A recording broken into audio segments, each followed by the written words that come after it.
pork and chicken steak for today's video at meron tayong panghimagas. Ganito lang po ako gumawa ng panghimagas, buko, tapos sago. Lalagyan din natin ng condense. Ayan, ayaw tumaktak dahil frozen siya guys, galing fridge.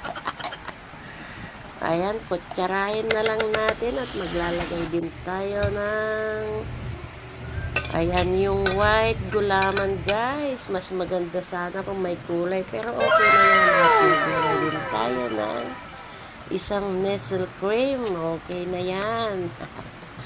Yari na naman ang sugar natin. Matamis yan. Tikim-tikim lang, konti-konti lang. Namiss ko kasi yung kumain guys. Oh, ayan na, oh.